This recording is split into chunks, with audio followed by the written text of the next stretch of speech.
Hello, good morning. Thank you for joining us. This is Breakfast Daily here on Channel 1 Television. We're coming to you from our studios here at number 5 Owula Hansen Lane at Tesano in Accra. My name is Nanatufu Boateng. Thank you so much for joining us, even as we prepare to serve you the best breakfast on television right here on Channel 1. Now, there's a public health scare that's currently ongoing, and I'm referring to monkeypox. Okay, we might downplay the severity or intensity of the infections, but if you think about it, the cases are going up. As of 27th July 2025, 23 new cases had been recorded, and that's scary. Already we've recorded 1 death as a result of monkeypox, and so we need to be serious about our public health and, of course, putting measures to prevent or mitigate the spread across other countries. So we're calling on the Ghana Health Service. We need to intensify the education, okay? Let's create more awareness on the severity of the viral infection so that we can reduce the spread, contain the spread, and, of course, treat what we have recorded so far. Like I said, 1 death has already been recorded, and by 27th July 2025, 23 new cases had also been recorded. And so it's important that we put our heads together to fight this outbreak before it becomes an epidemic hanging on our necks. And then, of course, we are going to have to commit more resources to it. All right. But for you personally, here's what you can do. All right. Report any case as seen or as felt to the nearest health post or health facility. Be sure to report same so that you can contain the spread. Then, of course, you need to avoid close contact with an infected person. Avoid close contact with an infected person. Wash hands regularly with soap and avoid touching rashes or body fluids. So here's what you can do personally to prevent the spread or to avoid contacting or contracting the monkeypox.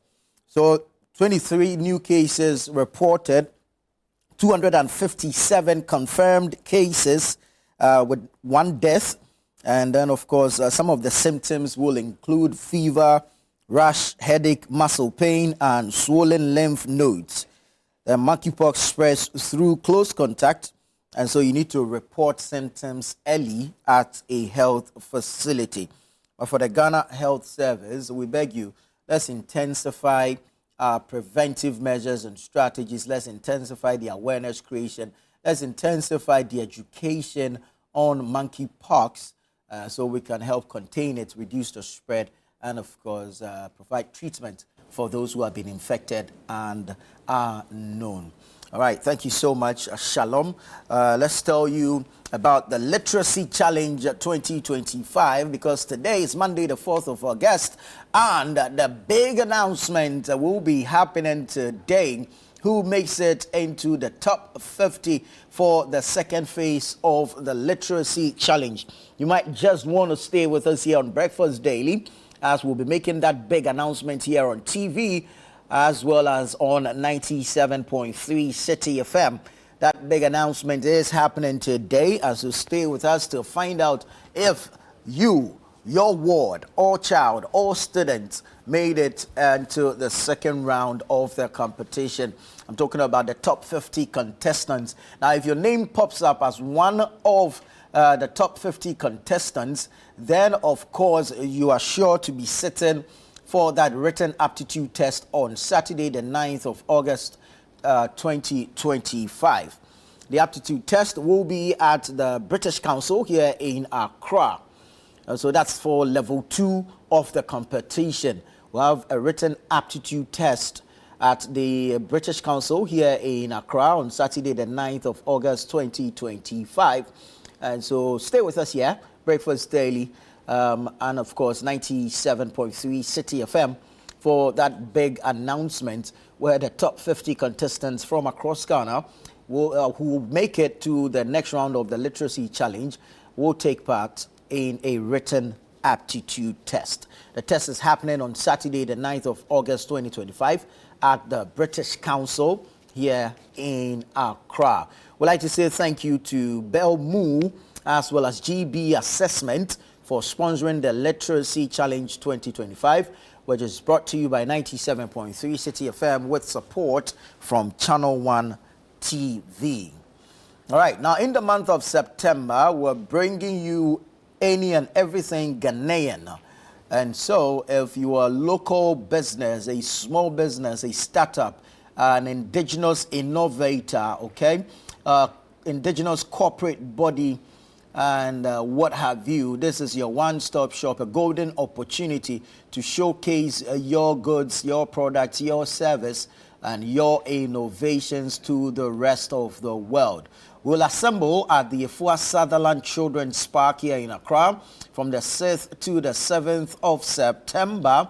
And of course, you get to showcase your products, okay? But what we're doing is we're dealing with local, okay, Ghanaian businesses, Ghanaian corporate bodies, Ghanaian innovations. And so it's an exhibition for local SMEs, startups, homegrown businesses, innovations, and indigenous corporate bodies. This is a groundbreaking event for you to showcase what you have as a Ghanaian business, a Ghanaian startup, a Ghanaian SME to the rest of the world. We're showcasing Ghana's export potential. Call the number 0205-973-973 to register. And when you do register, please follow it up with your payment to secure a slot at the This Is Ghana exhibition happening on the 6th and 7th of September at the Efua Sutherland Children's Park here in Accra. So be part of the This Is Ghana exhibition. Call to register now, 0205-973-973. And of course, follow up your registration with your payment and secure a spot or a slot to be part of the This Is Ghana exhibition. We're showcasing Ghana's export potential to the rest of the world. Be part of history, be part of the story making, and of course, let's have your story told as a Ghanaian business who produced locally and your products consumed globally. Be part of the This Is Ghana exhibition. All righty. Let's move into the newspapers this morning. We have quite a number of them. It looks like all the papers went to press today. So let's see what's on the front pages of the various newspapers. I'll start off with the Daily Graphic newspaper. Agric future at risk. Best farmer sounds alarm. Agric future at risk. Best farmer sounds alarm. 2025 WASI starts today. 461,640 candidates sit examination. 2025 WASI starts today. 461,640 candidates sit examination. Greater Works 2025 opens today. Then you have GPHA reverses staff promotions. Decision follows irregularities. GPHA reverses staff promotions. Decision follows irregularities. Kevin Taylor faces 2.95 million cedi defamation judgment debt. Kevin Taylor faces 2.95 million Ghana cedis defamation judgment debt. Then you have government won't budge on ultimatum to DStv. That's the Communications Minister, Samuel Nati George, speaking there. Quite an interesting weekend between himself and MultiChoice Ghana, operators of DStv. And the back and forth, quite an interesting one. We'll be looking at it and bring you some perspectives to that matter. But let's go to the back page of the Daily Graphic. You have First Bank Ghana holds talent cohort program and Accra Academy to receive 18-unit classroom block. So that's the Daily Graphic for today. Let's look at what the Daily Guide is saying. Daily Guide says, I am not into Galamsey. Abanga speaking. I am not into Galamsey. That's Abanga Yakubu Al-Hassan of the NDC. NPP denies a smear campaign deal with Ukrainian firm. NPP denies a smear campaign deal with Ukrainian firm. OSP releases Adomochiri. And then you have Youth Festival begins with Islamic dialogue. Youth Festival begins with Islamic dialogue. UDS student gets life imprisonment for murder. Ooh. Not the type of news you want to hear on a Monday morning. UDS student gets life imprisonment for murder. So that's the daily guide for today. Let's look at the Ghanaian Times. Ghanaian Times says, Daddy Lumba reigns in death. Thousands honor him with vigil across country. Daddy Lumba reigns in death. Thousands honor him with vigil across country. AU honors Eric Opoku for agricultural transformation.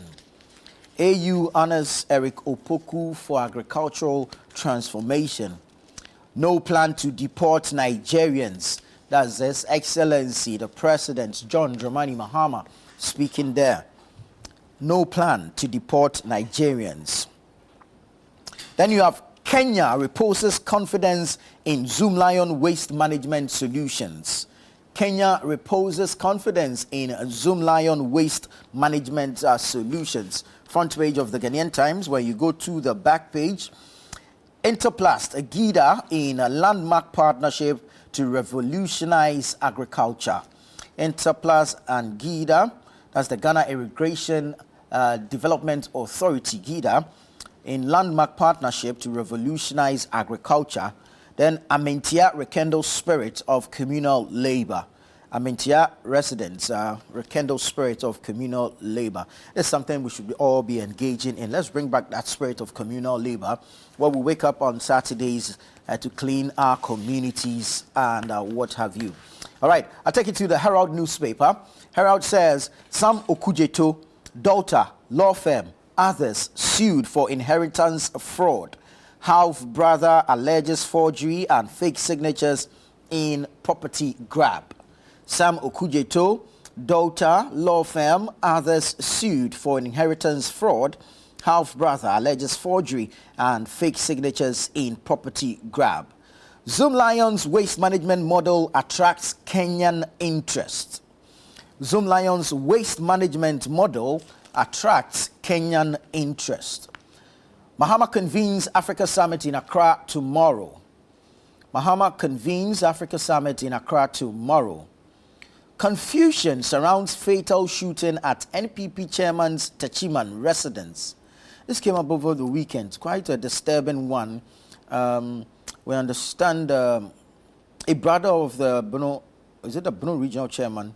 No, the Techiman chairman of the MPP was shot at his residence over the weekend. Quite worrying. Ademoche returns to OSP over controversial airport revenue contract. Then you have Ghana Armed Forces seizing illegal weapons from bandits in Boko. Now, when you go to the back page, there's a sad one. This weekend, we are all converging at the Action Chapel here in Accra for the final funeral rites and burial of Reverend John Enoch Arthur. His son, Nicholas Arthur, works with us here at Channel 1 TV and 97.3 City FM. We sympathize with the family. We wish them strength. We pray that the good Lord himself will continue to console them. And we will be there this weekend to support our brother and the family, say or bid farewell to their daddy. All right, let's get into some news, other newspapers. And I'll bring you the Informer. Informer says, towards a sustainable waste management, Kenya, Zanzibar understudy Zoomlion. Towards sustainable waste management, Kenya, Zanzibar understudy Zoomlion. Now, OSP's probe into GACL SML contract. Petition calls for suspension of MD. Then you have attacks on journalists. CDD recommends severe punishment for perpetrators. And you have Ali Jara decries state neglect, begs Mahama for support. Most people won't remember Ali Jara. Ali Jara was one of Ghana's safest pair of hands in the post back in the day, from Meteors, Satellites, Black Stars, just name it. But unfortunately, he suffered an injury while on the field of play, and today he's decrying state neglect and asking His Excellency John Dramani Mahama to support him. PUSAG thumbs up GTech, says crackdown will save student exploitation. So that's the Informer newspaper this morning. Let's see the Inquisitor. Cry over high bail demands. AG mounts a defense.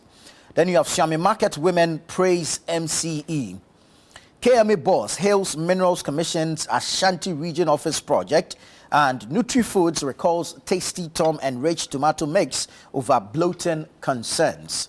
So that's the Inquisitor newspaper. What's the Chronicle saying? Chronicle says, police on warpath against crime. Police on warpath against crime. This weekend, the police has been busy. We've received reports of foiling robbery attempts and, of course, a shootout with some robbers leading to the death of some 2 of them. Others also picked up in different places across the country. So kudos to the Ghana Police Service. We need to make Ghana a safer place for all of us. Kenya to replicate Jospon's sanitation blueprint. Kenya to replicate Jospon's sanitation blueprint. That's the front page of the Chronicle.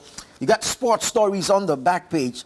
Thomas Partey is set to join Villarreal as a free agent. We know that his contract with Arsenal ended in June. He's facing some court charges, rape and, of course, sexual assault.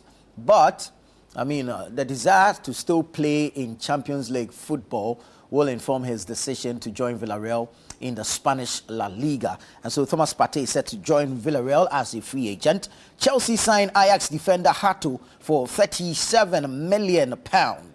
Chelsea signed Ajax defender Hato for £37 million. Man United striker Højlund available for £30 million. And Son Heung-min breaks down in tears during emotional Tottenham send-off. Now, let's bring you the scripture for the day, Ecclesiastes 8:11. Because sentence against an evil work is not executed speedily, therefore the heart of the sons of men is fully set in them to do evil. May the Lord add his blessings to the reading of his word. What's the custodian saying this morning? Custodian says, Baumia seeks state burial for Daddy Lumba. Baumia seeks state burial for Daddy Lumba. Your reset agenda is destructive, Afenyo Markin tells NDC. Your reset agenda is destructive, Afenyo Markin tells NDC. Kenya grabs Zoom Lion waste management expertise. Media courts needed to protect journalists. That's law lecturer Justice Abdullahi speaking there. And Ghana donates cocoa products to impoverished Gaza. That's the front page of the Custodian newspaper. Let's bring you the News Center now. News Center also has the Zoom Lion story. Says Kenya reposes confidence in Zoom Lion's waste solutions. Kenya reposes confidence in Zoom Lion's waste solutions. Baumia appeals for state burial for Daddy Lumba. Baumia appeals for state burial for Daddy Lumba. Then you have BOG to hedge gold. A third of total reserves being considered. That's according to the governor of the Bank of Ghana, Dr. Johnson Asiama, speaking there. Shaibu Haruna dedicates FinTech CEO award to Momo customers. FDA halts Tasty Tom production over health risk. And you have DStv, Sam George pricing fight deepens. DStv, Sam George pricing fight deepens. All right, you have the Zoom Lion story on the back page. BNFT. Let's do some business news now with BNFT. Petroleum revenues slump 56% in first half of 2025. Sharp decline reflects falling output, global price pressures. Petroleum revenues slump 56% in first half of 2025. Sharp decline reflects falling outputs and global price pressures. Then you have in sanitation, Kenya looks to Zoom Lion for innovative waste management solutions. Kenya looks to Zoom Lion for innovative waste management solutions. And in the processing space, you have rubber tension. Why processors are struggling to secure supply. Rubber tension, why processors are struggling to secure supply. All right, let's bring you Republic Press. OSP AG under pressure as government's anti-corruption credibility wanes. Then you have NPP rubbishes $280,000 PR contract for anti-Mahama smear campaign. Lumba honored in grand style as thousands hold candlelight vigil at Independence Square. High Court's position on judicial review application by Chief Justice a dangerously untenable position or evidence of coming dark clouds as a question. IGP orders probe as police deny alleged raid on NPP Bono East chairman's house. Police gunned down 2 robbery suspects in shootout at Ateru. That's the Republic Press. Let's see. We have the Ghanaian publisher Zoom Lion Kenya seal waste deal. Zoom Lion Kenya seal waste deal. Fake forex raids hurting traders. Minority leader to government. NPP denies ties to Ukrainian PR firm, and Baumia calls for state burial for Daddy Lumba. So that's the Ghanaian publisher, and of course a host of other newspapers that have come out today. Walk to a newsstand near you, and you can get copies of all those papers to get the details of the stories they're in. But I'll quickly take you online. I'm going to start from channel1newsonline.com. channel1newsonline.com. Fire engulfs Accra Tourist Information Center. Fire engulfs Accra Tourist Information Center. August 7 deadline to DStv may erode investor confidence. That's CAS International speaking there. Then you have FDA suspends production of Tasty Tom tomato mix over safety violations. FDA suspends production of Tasty Tom tomato mix over safety violations. Medina Redco slum declared security zone following devastating fire. Medina Redco slum declared security zone following devastating fire. Minority calls for fair DStv pricing, urges calm and diplomatic resolution. Minority calls for fair DStv pricing, urges calm and diplomatic resolution. Raging fire destroys slum structures at Medina Redco. It's becoming one too many. Same area, too many fires. So the frequency and the intensity of these fires is quite worrying. And it's important that the MC has declared the place a security zone so that proper investigations are done and we can establish what causes these fires and how to deal with same. Now, DSTV's proposal lacks logic. Sam George fires back. DSTV's proposal lacks logic. Sam George fires back. Mahama to Nigerians, you are safe in Ghana. No deportation plans. Mahama to Nigerians, you are safe in Ghana. No deportation plans. Then you have DStv, cutting subscription fees not feasible. Cutting subscription fees not feasible. Then Ghana Health Service confirms 20 new Mpox cases. Total infections hit 302. So that's the concern I raised earlier. The cases keep going up. We're recording an increased number of cases daily. And so it's important that we intensify public education on this matter. All right, Mahama to convene Africa Health Sovereignty Summit in Accra on August 5. Mahama to convene Africa Health Sovereignty Summit in Accra on August 5. You have Police Forestry Commission storm Jimira Forest, seize excavators from illegal miners. And then you have witch hunt accusations in high-profile cases, eroding public trust in accountability. That's Osai Kwapong. So speaking there, he's a governance analyst, and he's speaking to that matter. Let's go to citynewsroom.com, bring you some stories briefly. Upper East Region NPP sanctions 16 executives over 2024 election misconduct. MPs demand urgent action on Kumasi-Accra Highway to avert future accidents. Backman calls for MP's healthcare reform after Ernest Kumi's death. CSA warns as fake data bundle deals drain Ghanaian wallets. And police deny raiding NPP Bono East chairman's house in Techiman. 3 dead, several injured in renewed chieftaincy dispute in Abodom. Justice Abdullahi proposes media courts to tackle rising attacks on journalists.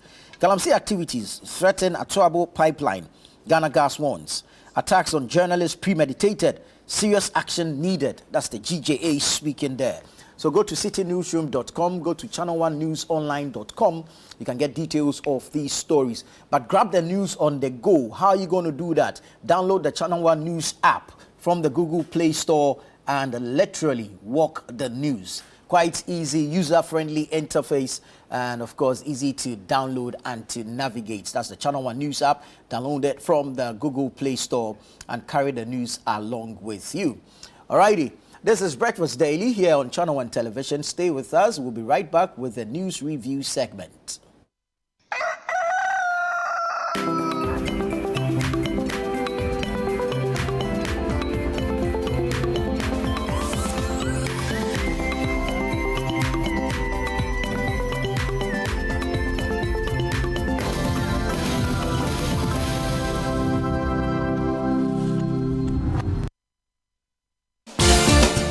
Where politics meets power, where the tough questions are asked, welcome to Face to Face.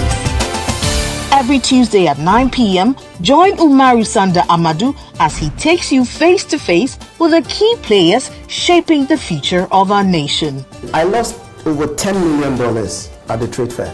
You had a fight with the management of trade fair? I don't have a fight with them. I just deplore the way they went about what they did. Let's talk about the chief prosecutor of the state at the time that you were being prosecuted, Godfrey Yeboah-Dame, the Attorney General. Yes. I think he was directed to jail us. By who?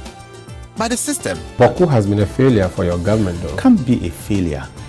You have not solved it. No, you are not praising them, the previous government for solving Yende, which was even a more difficult case. It's quite obvious that from these votes, the people felt that let's just let you go. So they were disappointed in us. You are essentially the worst government in the Fourth Republic. I don't know how you are doing that. If you based on the indicators. Yes, based on the number of people who refuse to come and vote for you. If that is your analysis, then why not? No filter, no boundaries, just the truth behind the headlines. Deep, bold, and unflinching. Face to Face with Umaru Sanda Amadou airs on Tuesdays at 9 p.m. only on Channel 1 TV, where politics gets real.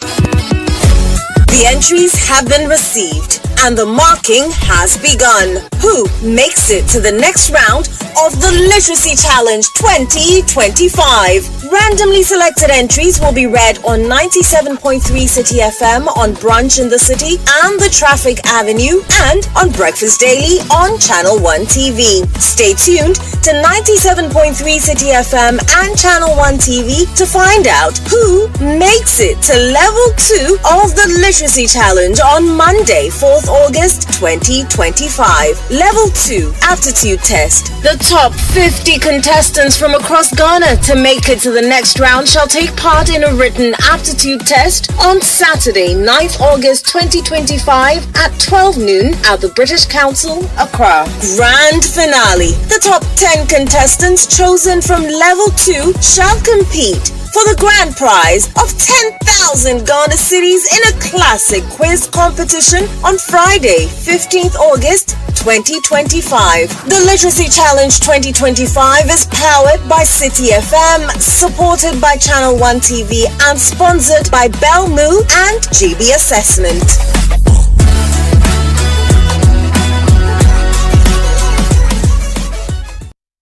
Curious about what's happening beyond your borders? Beyond Borders takes you there. Every Wednesday at 7 p.m., join Caleb Kuda as he explores the stories that shape our world, connecting you with Ghanaians in other cultures and seeing the world through their eyes. So if you learn one thing, you leave your shoes outside. Wow.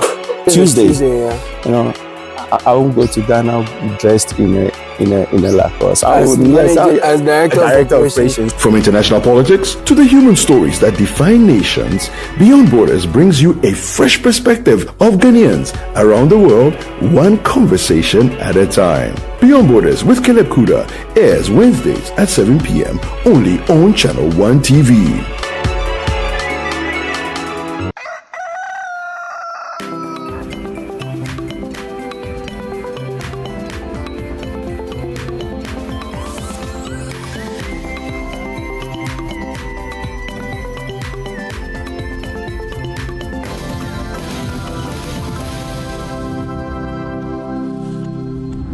You're welcome back. This is Breakfast Daily here on Channel 1 Television. It's time now for the news review segment. The show is quite interactive, okay? Very engaging, and so we'd like to hear from you. Send us your thoughts, your comments, and your contributions. Let us know what you think about the various topics that we'll be discussing, and of course, the various submissions from our guests here on the show. We're going to begin the conversations with the DStv subscription fees and what appears to be a back and forth between the Minister for Communications, Digital Technology and Innovations, Member of Parliament for Ningo Pram Samuel Nate George, and multi-choice Ghana operators of DStv. The minister is asking for a reduction in subscription fees. The company says, based on their realities, it is untenable to reduce subscription fees at this point. Now, the minister says he has read the response of DStv and you let me leave it there. But let me introduce Honorable, why are you laughing? Honorable Hussein Isa is here with us, former Member of Parliament for Kaikwe North. Good morning, Honorable. Good morning, Nana. But what's amusing you this morning? It's one of the first times I've seen you struggle choosing words and be very careful. No, I don't want to repeat it. I've never seen you run short of, or heard you even on radio, run short of words. But I did not want to repeat same. Let me say a good morning to your viewers this morning. Right. Good morning to the whole Ghanaian populace. I trust that we're going to have a good week. Right, we are on DStv channel 363, and so subscribers of DStv, you can access Channel 1 TV on channel 363 on DStv. And so we are quite interested in what becomes of this ongoing issue between the minister and multi-choice. Obviously, as a Ghanaian consumer, we're also looking out for the reduction in the subscription fees. But, Honorable, first off, let me find out from you. The way we have gone about this whole arrangement or discussion, what are your thoughts on it? Because I've heard the minority, although they are calling for fair pricing, they are urging calm and diplomatic resolution. So your thoughts surrounding this matter? Let me say good morning to you again. It was interesting experiencing you struggling to complete your statement. It just shows where we are on this matter. I recollect seeing a Facebook post of the minister a while ago when he summoned the CEO of MultiChoice and the board chairman to his office. And subsequently, he went on to promise us that he has summoned the group CEO of DStv from South Africa, from African market to his office within a week or so. I vividly recollect that, and I thought that alone, the posture of the minister, I thought, well, what is the minister trying to do? It's in our interest. I am a subscriber of DStv. Right. When you go to the minister's Facebook page, he has put on a schedule that actually compares the pricing of DStv services within the sub-region and on the continent. And I mean, arguably, if that is right, it means that the Ghanaian subscriber is being ripped off. And I agree that the minister should take some steps to ensure that we are getting value for money as subscribers, or Ghana is also not being ripped off. But at what expense? At what expense? Looking at the media landscape, maybe we forget where we have come from. Some 30 years or so, we had just GBC FM then, which operated from morning 7 to 2 p.m. and then we'll come back at 6 and close at 9. Yeah. Right? This was happening 30 years ago. Over time, by 1995, we had liberalized the airwaves. We saw the first one. And every time I speak about these things, we have to give some respect to the likes of Charlie Brobst, Dr. Rekubobe, with his Radio Eye issue and all. I mean, we've come very, very, very far.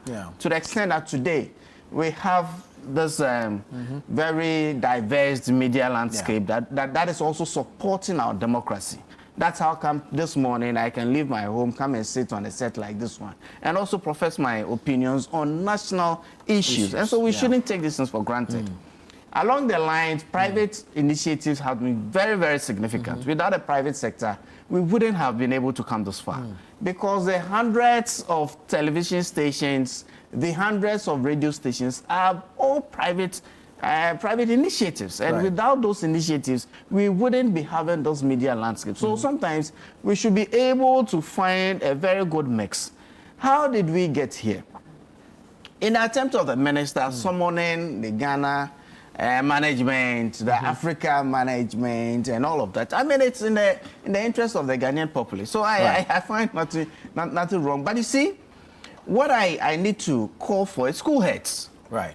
When you need to get something done, there are, I mean, in the words of the late Kwabneje, 1,000 ways of killing a cat. I mean, the minister could get this done without antagonizing the other stakeholders within the sector. I think that he could have gone around this in a more civil way, in a way that would have also taken into consideration the operations of the company, the uniqueness of the Ghanaian market, and the environment in which they operate in Ghana. It's very fair for him to compare the pricing in Ghana and other markets. Obviously, one of the things that will jump at you is when you look at the Nigerian market, the size and all of that. But I think that for satellite services, I mean, this is, and the differentiation of the service on the Nigerian market on the Ghanaian, it's not very much beside the channels. And this is way in there. But I don't know the other operating overheads that will affect a particular market and how the company is managing that within this environment and within the environment in Ghana.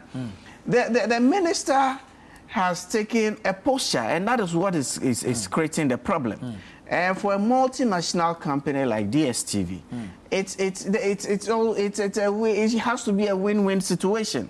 But the minister has actually gone to the table with either we get 30% reduction in rates or nothing.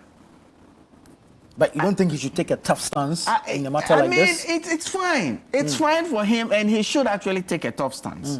But you see, when you come public with such stance as well, then you make it also a difficult thing to negotiate. Because now it's well, if they end the negotiation with 29% reduction, would you say the minister has lost out? Because it's public and it's out there.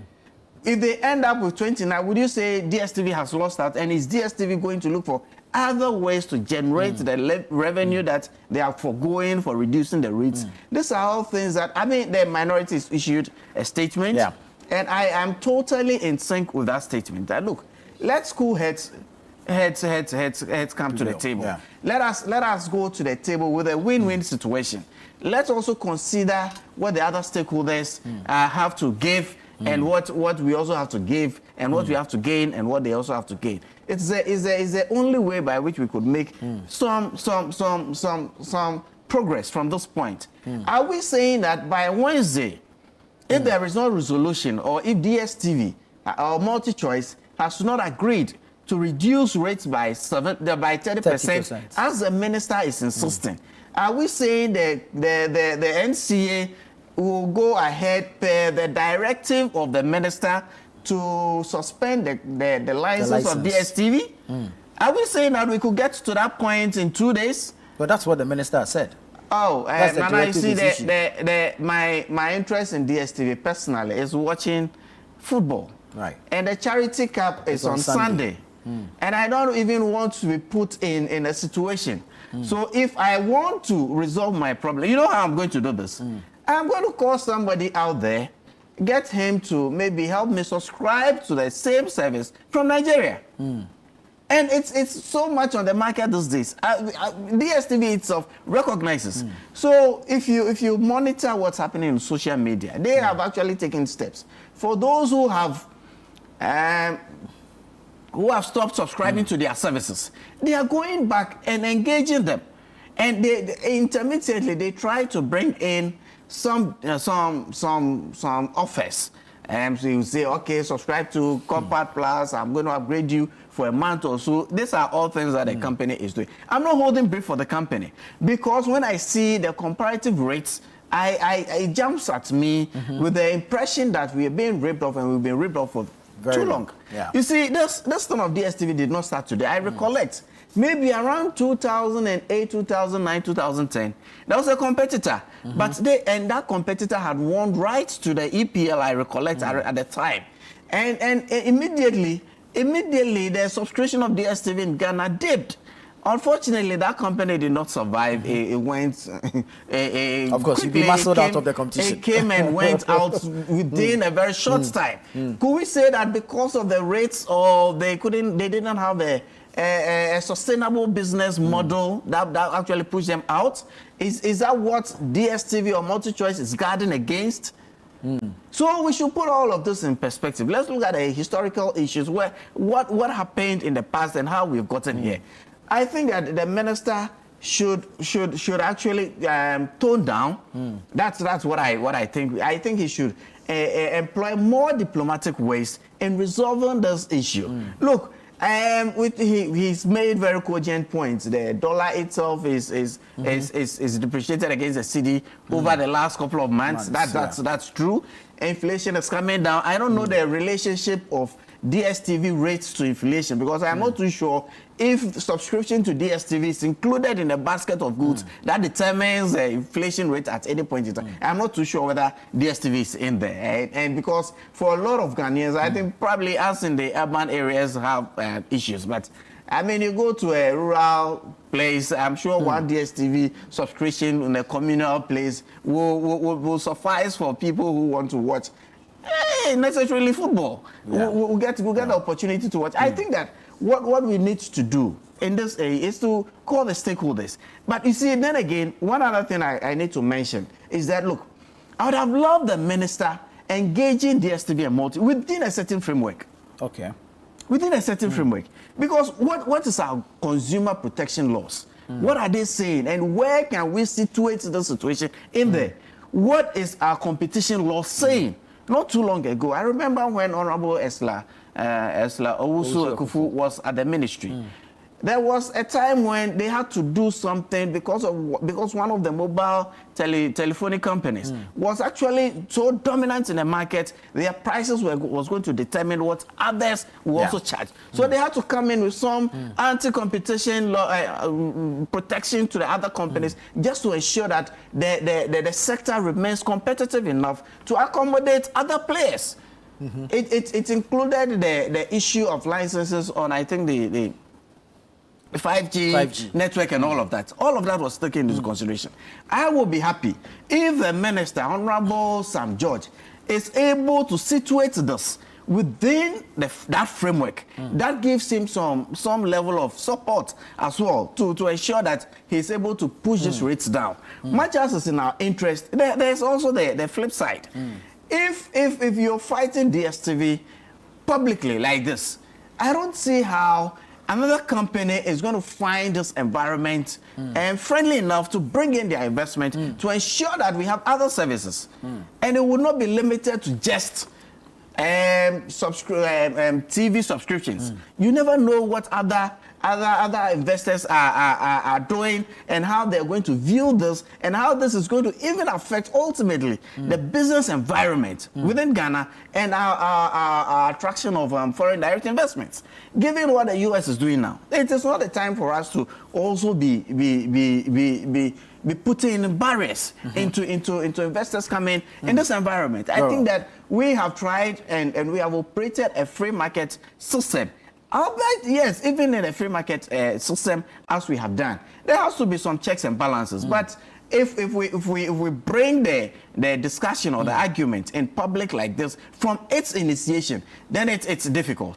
If the minister had not actually, I believe that if the minister had not actually started this publicly like this, there were channels that were open to him that he could open. There are other, I mean, it goes to cabinet. I am sure he has colleagues within government who could also chip in some experiences here and there. And they could resolve these things behind closed doors, even before it comes to public. But once this matter is public, then it becomes a standoff. Right. Now, it is multi-choice against the minister or multi-choice against Ghana. Either way, it is not helpful. I think that we should find cool heads. We should go back to the table and be able to resolve this matter by Wednesday, so that on Sunday I get to watch Liverpool beat Crystal Palace to start off a very good season for the Reds. Very well, Honorable. Thank you. Elvis, good morning. Elvis Dako is the editor for the News Center newspaper and newscenter.com. Good to have you. Thank you, Nana. But DStv is a private company whose products are not a necessity, more or less a luxury.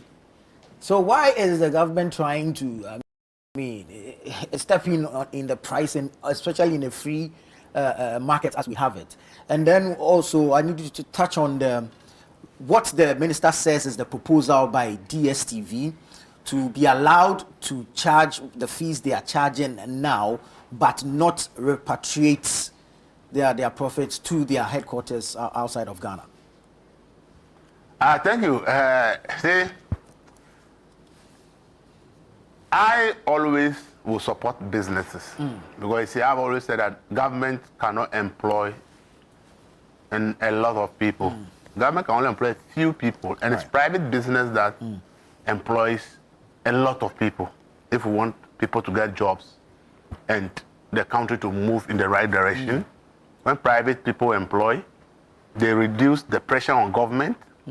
They help government by paying taxes to the government. They create employment for people. DStv in itself actually has helped people to overcome their, let me say, pressure points, especially when their favorite programs are on the network. You see, the question will be, what is the government doing trying to regulate the price of a private enterprise in a free market economy? In a free market economy, government says, do your business. Government is not the one telling people how much to charge. The choice is for the ordinary person to determine what is the choice to make. But in this case, your choice is limited because of lack of competition. Because DStv is like the only service provider of such a service within the space as we speak. And therefore, sometimes monopoly also creates a certain advantage for such businesses. The issue here is, does the minister have the power through the NCA to order a DStv or multi-choice to reduce their price? Is that a part of the rules and regulations that NCA is used to regulate? I think NCA is a technical regulator. It's not a commercial regulator. And therefore, it's a question we need to ask. And I've been asking myself, did Sam George consult the ministry's lawyers to find out whether, as part of the mandate of the NCA, it has power to be involved in the commercial activity of an institution it regulates? Because for me, what I know about NCA is that they are a technical regulator. When they are issue of technical, if you say DStv, probably their picture quality is bad. Maybe the sound quality is bad. Maybe they are broadcasting beyond the limits that I think that those are areas NCA comes in. Maybe content the NCA think that should not be. You understand it? So technically, I know the NCA, but this issue is about commercial aspect of the business, and I'm not sure the NCA law gives that institution power to regulate the commercial aspect of the business. And I think that some judge should seek some legal advice, because he's comparing to Nigeria. When you go to Nigeria, the regulator did not order them. They made a request. They didn't. They sued. They sued the organization. Okay. So it means that you can sue DStv, but you can't say because you are a regulator you want to order them when the issue has nothing to do with technical aspect of the job. But NCA's job is technical. It has nothing to do with commercial. So I think we need to look at the legal aspect of that directive. See, and you see, sometimes in this country, we sit down until we are hit by something that we are all running helter-skelter. When we all knew that this thing is going to be difficult to deal with a monopoly when it is the only service provider of its kind, and you want to be able to get value for money, or you think that consumers deserve better, it's going to be difficult. And that is why in any serious country where they care about the consumer, they have what we call a competitions commission. And here I'll commend CATS International, led by Mr. Adomakon. For decades, he has been calling for establishment for a competitions commission to ensure that the competition commission will have the power to do what Sam George is asking DStv to do. But as a country, as we speak, we don't have a competitions commission.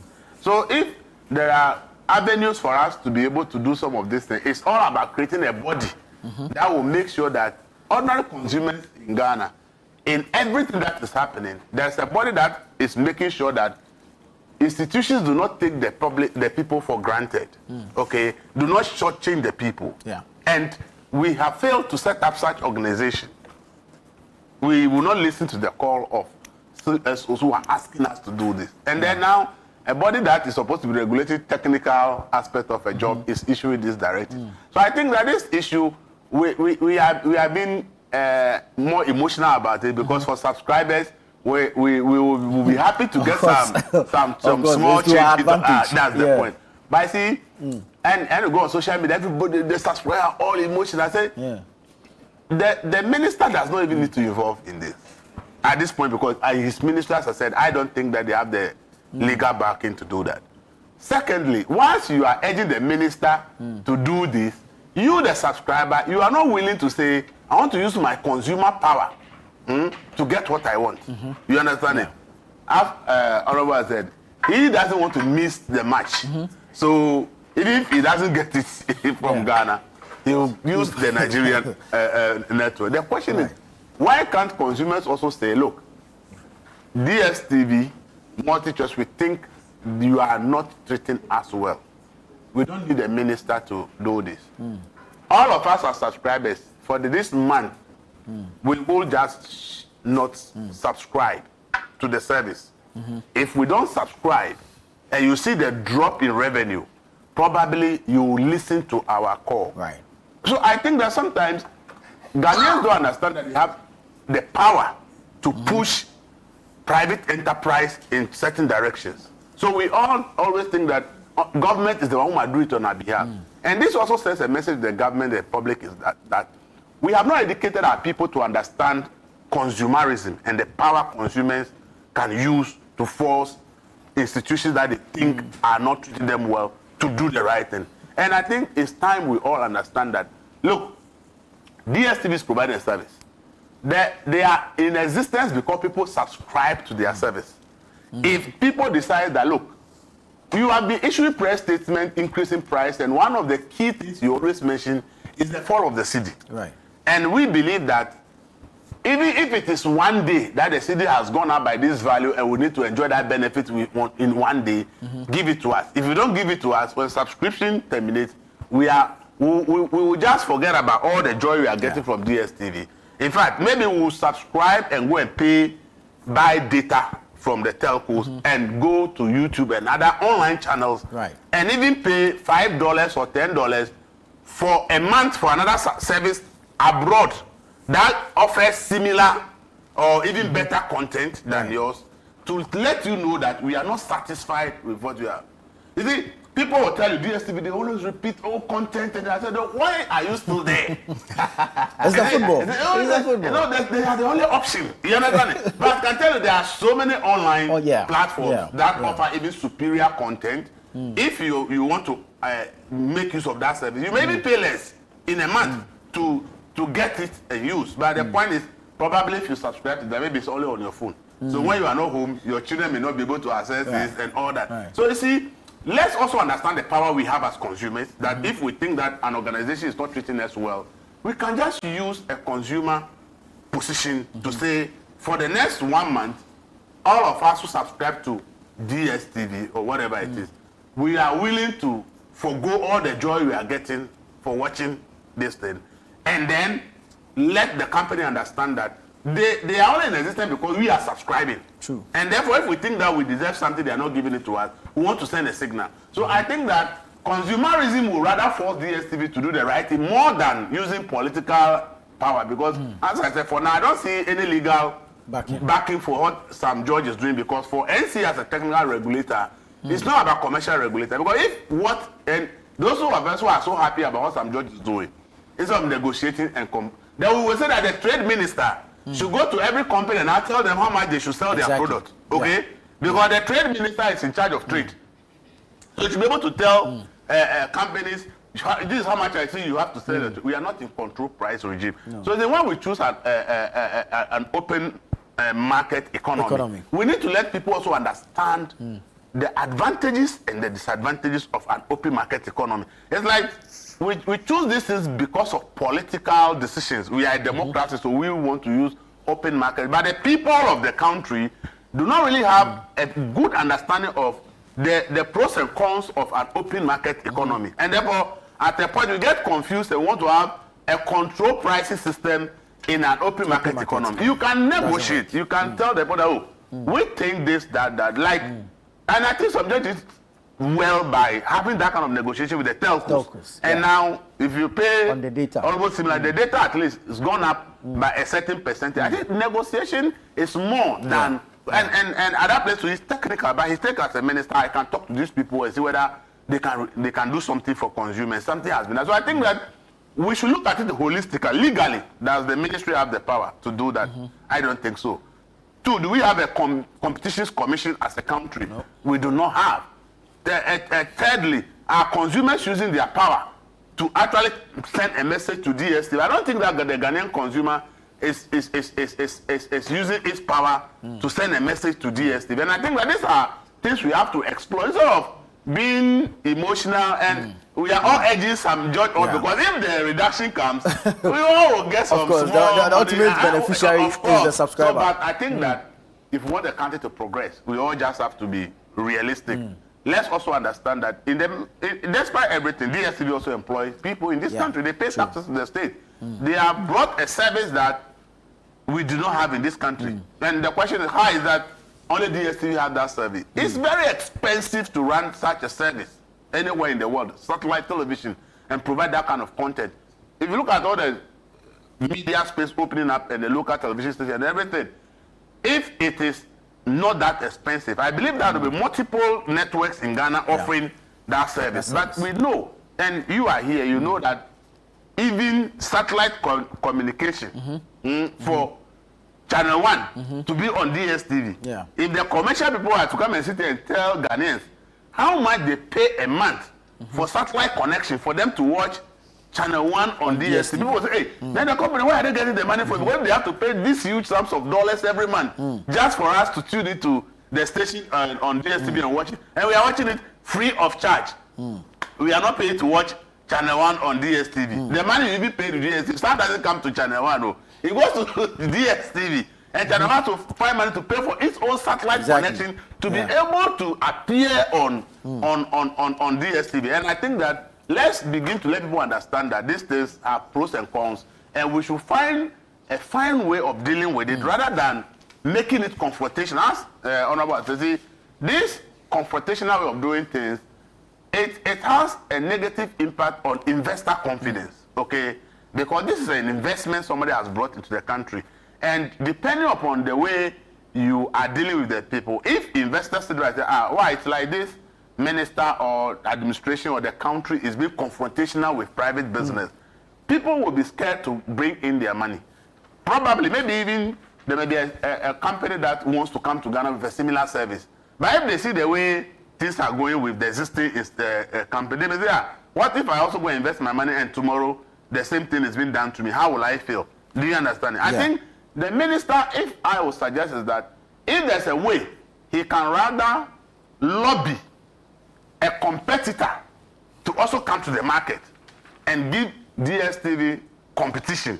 I think that would be good, because then if DStv sells this and the competitor says, oh, I think based on the decline of the appreciation of the CD, they reduce their own. I want to switch. Today, if you are on MTN, you are on Telus, you are, depending upon what you think will favor you, you choose whichever network you want to subscribe to. And I think it has brought some competition in the telcos market. Right. Some of this data by this company here, I think, will serve me better. So I think the minister should rather direct his attention towards looking around the world. Are there similar service providers? Are there some that we can attract into our market that will open up the market so that DStv will fill the competition? Then when there is a need for a reduction to benefit subscribers, it's not the minister who will say it, but the competition among the players in the market will now determine the reduction. Go and check the price of cement, for instance, in the market now. Even though the ministers and the politicians have appealed to them to reduce, they are all not selling at the same price. Every cement brand is selling at a different price. When you go to the market, you decide this one is at this one is at that. So I want to buy that. Very well, very well. Victor, good morning. Good morning. Good of you to join us. It's good to see you on a Monday morning like this. Yeah, it's a pleasure. Yes. It's always a pleasure being on this panel, this platform. Good to have you. Good to have you. The position of the minister, should he be negotiating and engaging instead of what we see to appear as ordering DStv to reduce prices? Because in his last statement on Facebook, he says he's open to constructive engagements on price reduction, and he puts that in caps and nothing else. No, yeah, good morning. And let me also take the opportunity to wish our WASI candidates. Today it's the time they are starting their exams. Yeah. And I wish them all the best. In exams, you need to have confidence. It doesn't matter, the rich man and the poor man's write the same exams. They're in the same classroom. He's gossiping about you. I never heard anything. He's gossiping about you. But it's positive gossip, so it's fine. And I just urge them that they should have confidence. They should take fear away. They should have faith in what they have done. And I believe that they'll be able to do it. It doesn't matter the environment where you are writing the exams, the village or in the city. It's the same exams everybody is writing. So they should put faith. The environment can play a very huge role. It plays. Yeah, that's when you are the fear and intimidation. You know, people have to also travel to centers or travel to some cities. They are from village, and the environment intimidates them. That's why I'm saying that they should have faith. They should not be afraid. We need to find out if a place like Boko, if the students are able to write.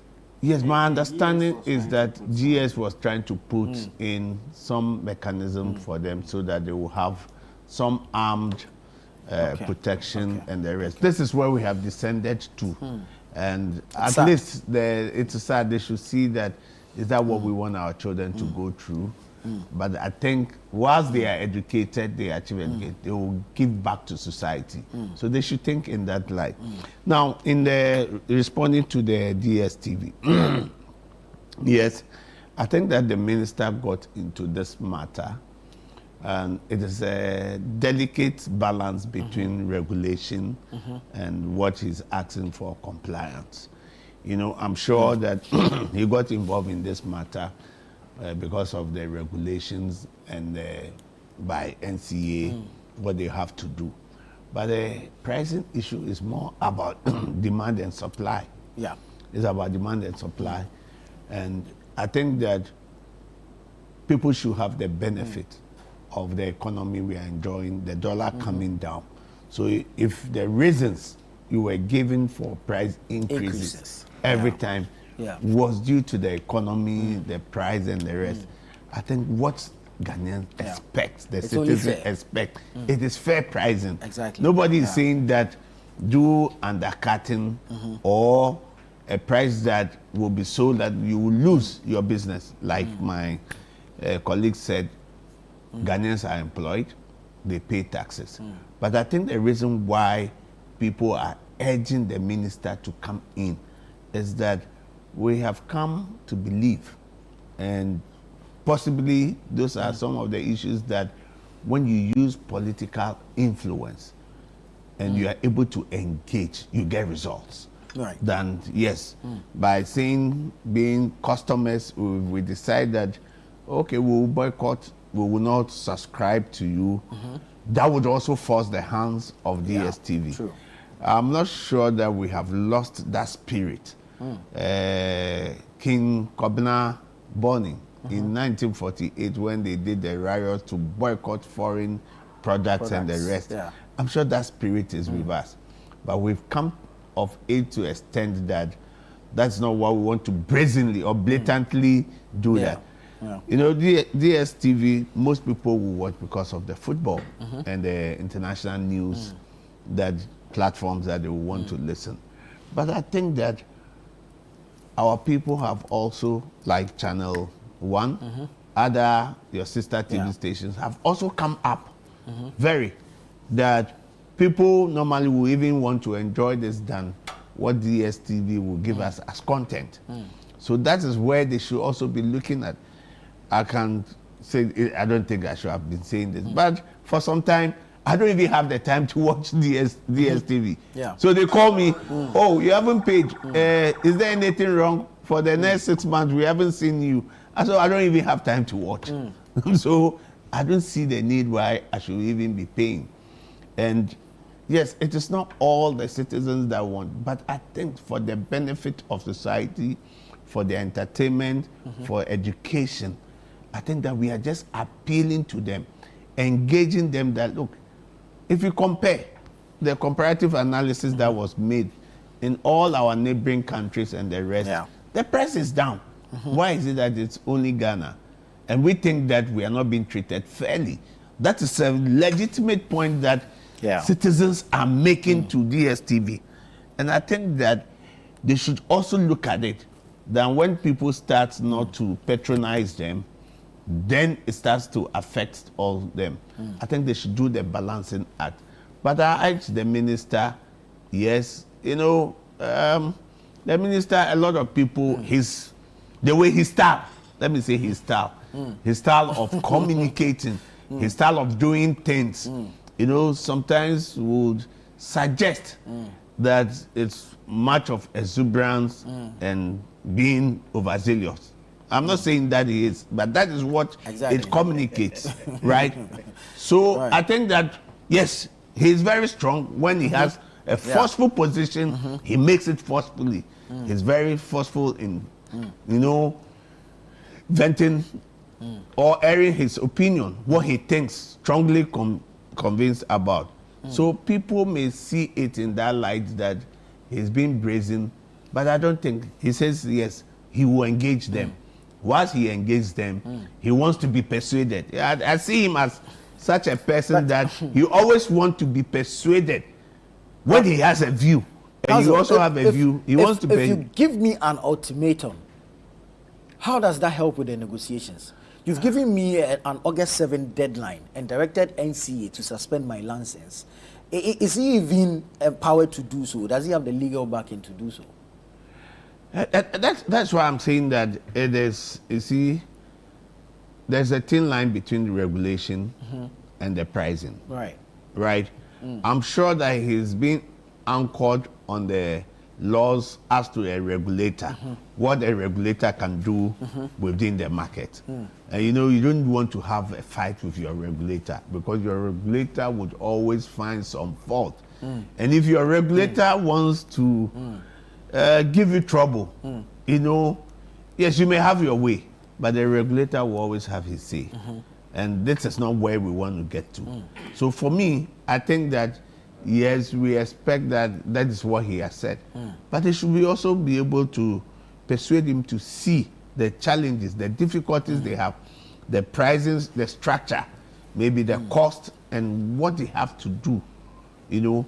So I think that the minister should also see it in that light, that he was the owner of the DStv and others. How will they be? I'm sure that then maybe there should be challenges, should be communicated. It should be articulated well for him to understand. But I think he is coming from the angle of being a regulator and says, if I'm the regulator, this is what I want to do. But I think that when two people fight, we all get scars. we will get scouts as this thing, DStv will get scouts. I don't think that's where we want to get to. And I think that there should be constructive engagement, as he said. There should be positive feedback. And I'm sure this it should not be something that should even occupy the minister. Because this should be something that the consumers and some of his NCA should be able to engage them to. Because the minister, because DStv should not be one of the things that we should even be discussing. Because this is between us and them. And they should, all we are asking is fair pricing. And if we ask for fair pricing, I think there's nothing wrong about that.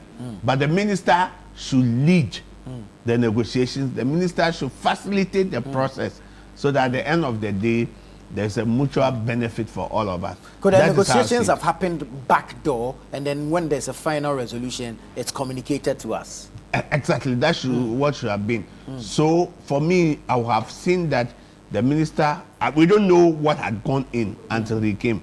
I would have seen the minister to be at the very top. So whilst the DStv may have beef with some of its directors and the consumers, he will have been the final arbiter to say that I think this is the fair position. But we should not see the minister himself doing the direct negotiation. And if it fails, they are not able to settle. Who comes in to settle the matter for us? I don't think this is a matter that should be escalated to the presidency or anything, because the minister should be the final person that they should be able to.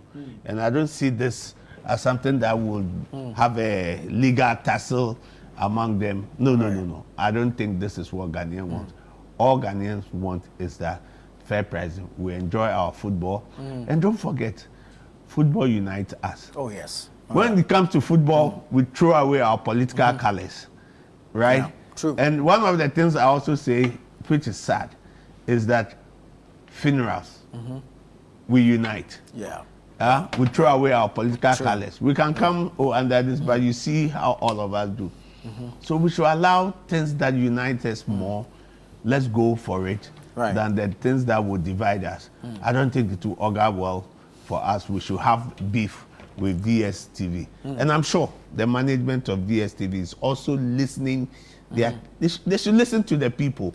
For once, how many years have we asked for reduction? People have been paying. Nobody has ever asked. Exactly. But for the benefit of what is happening in the economy, Ghanaians want to have a feel of it. So we all benefit from it.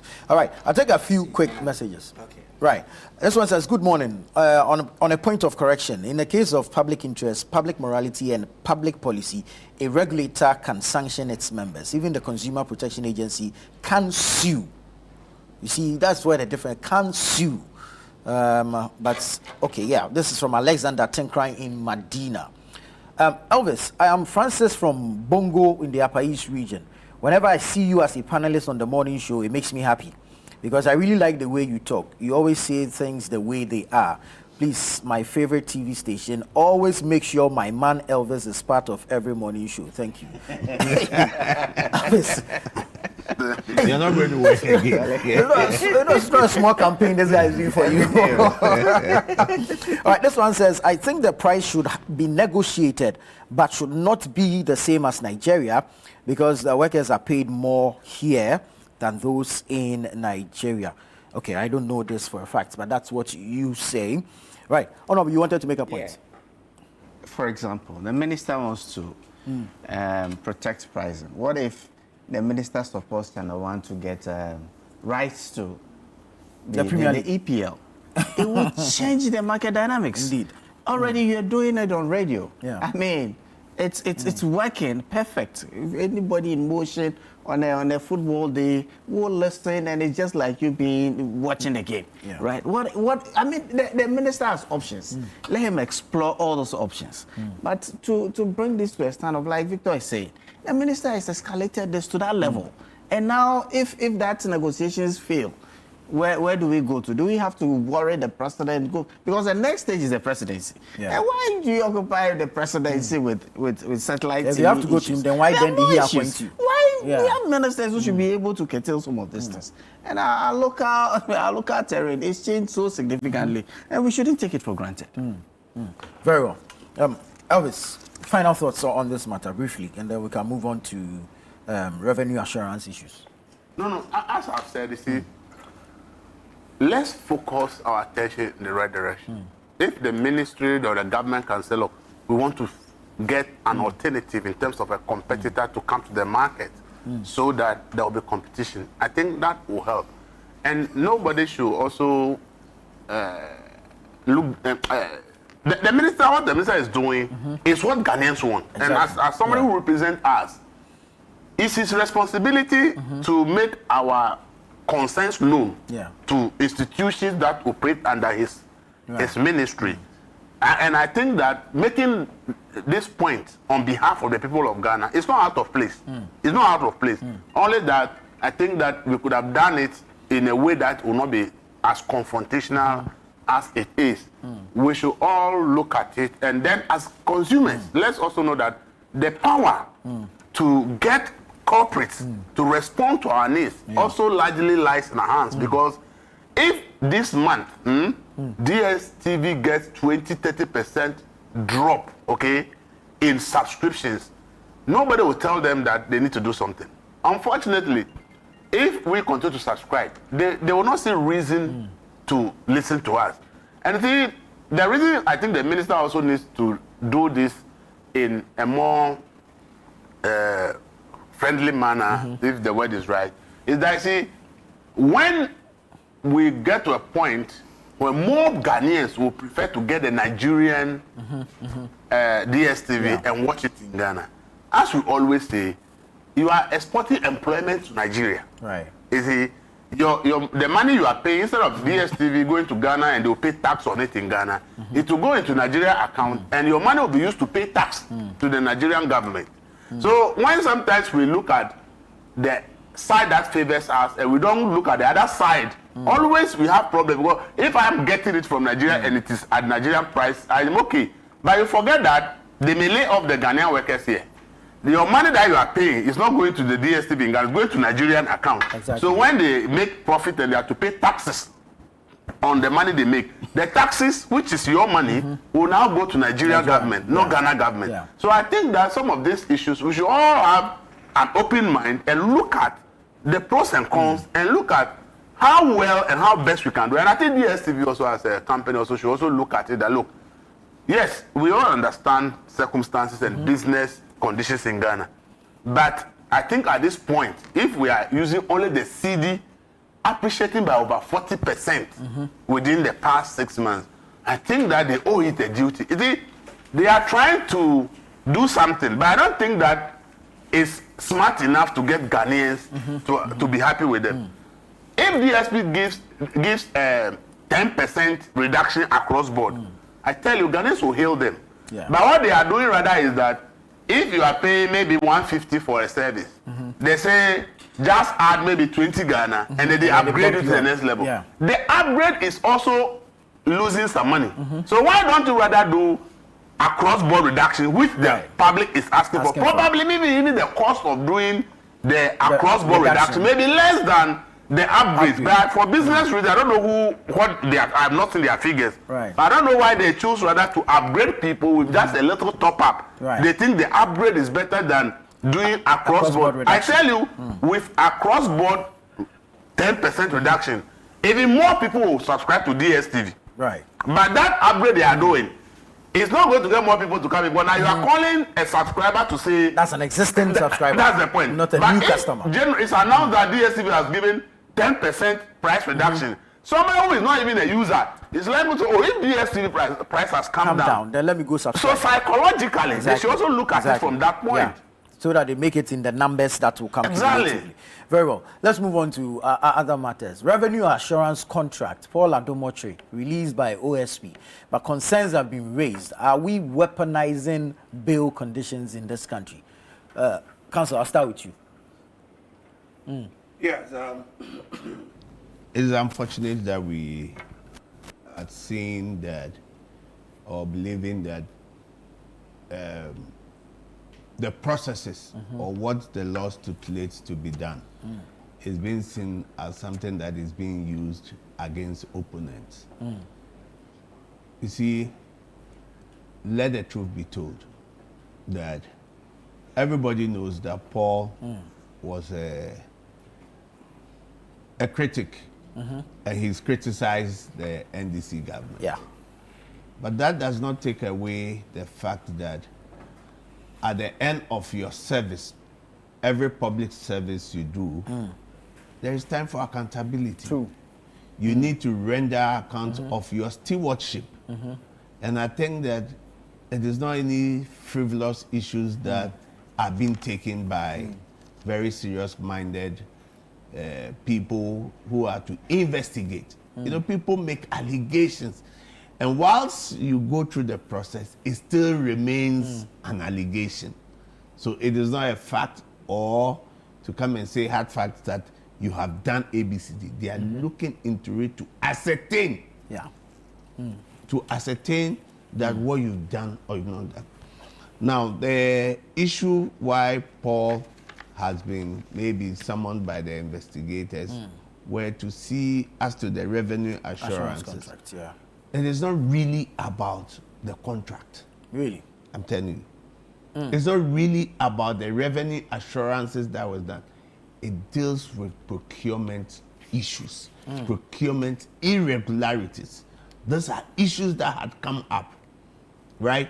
You could hear him when he said that the issues is not about the board. It's about the management. So if management takes a decision, board, they had finished with it. But as a board, you are to provide the strategic leadership and direction by which they would go. So if the issue is that the processes they have gone through, the entity tendering, everything has gone through, the companies have gone through, and at the end of the day, some other companies also got the contract, which maybe there are procurement irregularities. They are just finding out. Now, you know, revenue assurances, for me, I look at some, and I've read some of the reports of the KPMG. Yeah. KPMG, I've read it. You see, I had my own opinion about what KPMG did. And you see, when you read the report, it tells you that with the revenue assurances, the contracts that have been signed, we are plucking some of the loopholes. Loopholes were places where people had been making huge sums of money. The leakages, they've been plugged.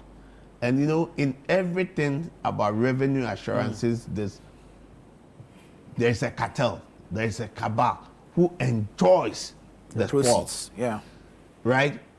Some don't pay taxes, the leakages, and you know, what they do is, as influence peddlers, they make sure that that cabal is there. They take some money, go and give out some peanuts to others, and they are like, they are in their good books.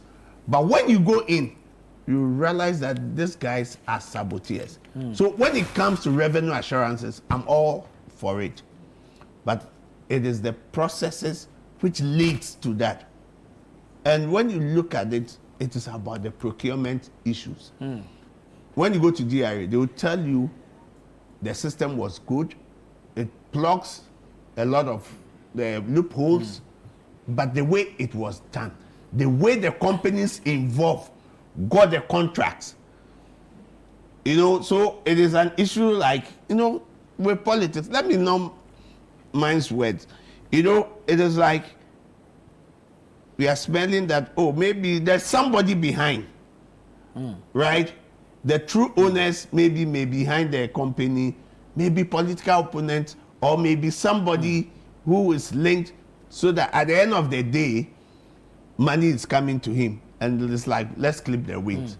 But once you read and you go in, you realize that no, it was something that was done with genuine mind, right? But at the end of the day, that's what I'm saying, that the procurement issues going through with our procurement law, that is where those allegations come. And you need to go and render account of your services. The other point is, you know, bail conditions. the law has given discretion to the investigative agencies, right? The same as the law has given the judges also power of sentencing. So the law says that whilst you are being investigated, you should be granted bail.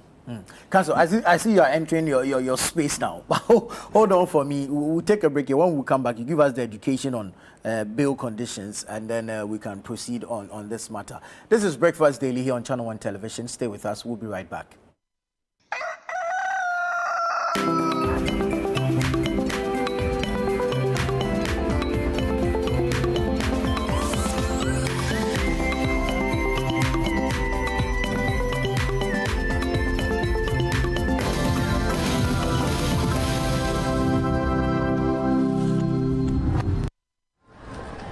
Life can get hectic, and sometimes we forget to prioritize our well-being. That's where Vernal Mineral Water steps in. A refreshing solution packed with essential minerals, Vernal Mineral Water keeps you hydrated and balanced. Whether you're at home or work, Vernal Mineral Water is there to keep you going. Don't let a busy schedule hinder your health. Make Vernal Mineral Water a part of your daily routine. Share the love with Vernal Mineral Water, the choice for a healthy, vibrant you. This advert is FDA approved. Life moves faster. Cooking shouldn't slow you down. Introducing the newest Franco microwave, specially made for you, the fastest and safest way to cook. Defrost, reheat, melt, and cook with Franco microwave with advanced technology that knows exactly what you want. Visit our website at www.francotrading.com. Download our Franco Trading app on Google Play Store or Apple App Store. For bulk purchasing and enquiries, call the numbers on your screen. Franco microwave, simple controls, smart sensors. Franco, the home of quality microwave. Life is a celebration of moments. Big and small. The sun is scorching, I'm feeling the heat. With Piva Drink, every moment becomes a refreshing celebration. From the beach to your home, in every corner of your world. Piva Drink at a burst of refreshment. Give me Piva cocktail and tangerine.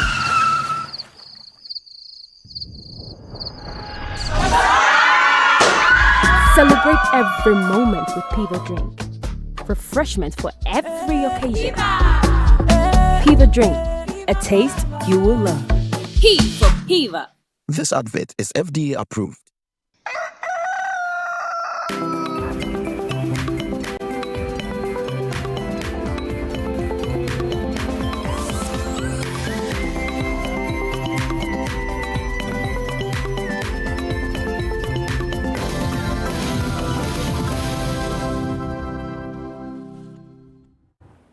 You're welcome back. This is Breakfast Daily here on Channel 1 TV. We're having the news review segment, which is interactive and engaging. So send us your thoughts and your comments via the WhatsApp number. You follow us on socials. We're live on YouTube and on Facebook as well as X. Tweet at us using the hashtag Breakfast Daily. We're discussing the issue of bail conditions, and this is stemming out of the revenue assurances contract, which led to the invitation of Paul Adomotre, former board chair of the Ghana Airports Companies Limited, by the Office of the Special Prosecutor, his subsequent detention and release. Now, Council, the principle of bail is not to punish, but to ensure the availability of a suspect or to assist in investigations and trial. But the concern, as I established earlier, is that concern being raised is that it looks as though we are weaponizing bail terms and conditions to keep people in cells. No. You see, that's why I'm saying that the bail and you exercise a discretion. The law has imposed some discretion on them. You can go and they say go home and come back without even asking that. It can be unconditional. The law gives the investigative agencies 48 hours to deal with you, to be with you, whilst they are doing investigation. So sometimes it is the position. Once you adopt a belligerent or antagonistic position with them, as if it's a battle, they also put on that clock and says that the law has given me that power, I will deal with you, right? And they impose terms and conditions that sometimes you say it is onerous or excessive. Now, when it comes to the investigative agencies, what you can do when you think that you negotiate with them the terms and say, look, I'm not running away, I'm known, I'm a public officer, you know, so why should the condition be so heavy? It is just like, let me just digress a little bit. You know, I was speaking to one of the former Supreme Court judges, and he said that when, after 2000, in 2000, when President Kufuor came in, you know, and they were now setting up high conditions, and then the judiciary, they sat down, so they said, but these people yesterday were ministers, they were distant. So why should we now impose huge bail condition on them? But let's make it, and we're not going anywhere. You know, so it gets to a point, they have that power, but they should also do it with some human face to say that this is. Now, when the condition is imposed on you and you think that I cannot meet the condition within that 48 hours, for me, quickly, what I would advise is that you can file a bail condition for bail today and go to court tomorrow. Okay. Right? Because it's about the liberty of the person. That is one of the wisest way when you think that the investigator or the officer in charge doesn't want to grant you bail. Right. And you see that it is deliberate, it is to punish you and this. But you know, there are factors, and I'm sure all of them know that bail should not be used as punishment. Bail should not be excessive. It should, you know, look at it, it should be with the commensurate to the kind of offense they are investigating. And I think that it's that power. But now, you know, the perception out there is that bail is being used as a condition, you know, that will punish the people. It is what is involved, what they are investigating involved, in that once the person is not able or does not come to stand trial, he runs away, we should be able to get, to be able to sell those properties and the rest, because of the amount involved. So even if you go to court, the judge will actually look. Those days, when they charge you for, let's say, 100 cedis, the bill, they will double it to be 200. So that this is what, but I think gradually it's been reviewed, was that, so that the investigator do not charge you, even if it is 100 cedis, that you know it is he goes and give you 10,000, knowing very well that if he mentions 10,000, the court would want to give you 20,000. But the court has also seen through that. So some of the things, it looks at it, you charge and it says, no, you just give him this bill sum. Some will even say, just deposit your passport. Okay. Right? Yeah. Just deposit your passport, your ID card. So it depends on how, once the interview investigation goes, and if they believe that you are being evasive, right? Or you are trying to carry somebody's burden, you are being evasive and you are not being truthful, that is when sometimes they want to impose that condition that once you are with them, they'll be able to extract or elicit all the kind of information that they want. So this is how, but I will always say that, listen, nobody is going to run away. And if we have at the back of our mind that when you get into public service, at the end of your service, you'll be accountable. And I think that, so that's the main issue. So revenue assurances, I'm all for it. But the process by which they got there and the contract was signed. It is not only Paul who is being invited by OSP. I think the part of the management and other people I know have been to OSP in relation to this matter, and I think Paul himself confirmed it that it is about the management. I'm sure people who signed the contract, how the company was able to get that contract, whether they went through the processes from the beginning to the end, those are questions that are being asked. And I'm sure that they'll be able to provide those answers. So it should not be like, oh, we see him as a political opponent, so he's being punished. And that something quickly also came up. You know, why in the conditions, they had to revise the conditions. I think that Jospon was the one who had to come to his rescue. I don't think it's about political, because he works for him. He's his employee.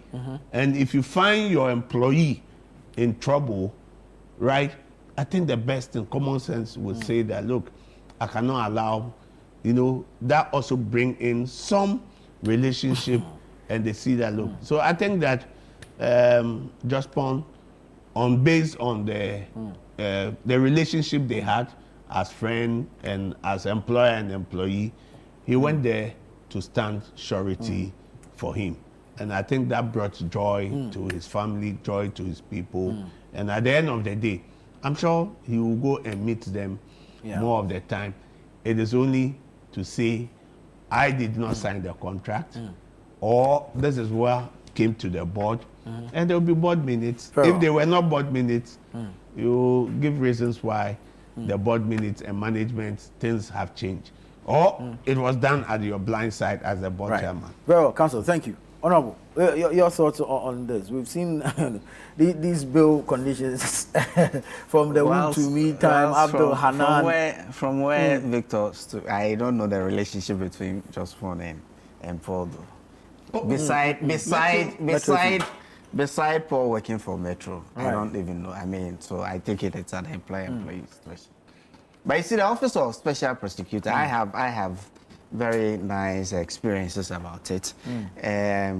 Casting my mind back to the creation of the office in 2017, the NPP had campaigned on fighting corruption.